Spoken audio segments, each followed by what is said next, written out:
ಶಾರದೆ ದಯ ಪಾಲಿಸು, ಈ ಬಾಳನು ಬೆಳಕಾಗಿಸು.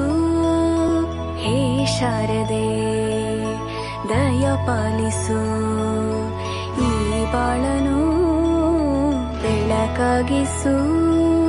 ನಾಳೆಗಳ ದಾರಿಯಲೇ ನಂಬಿಕೆಯ ನೆಲೆಯಾಗಿರಿಸು, ಮುನ್ನಡೆಸು.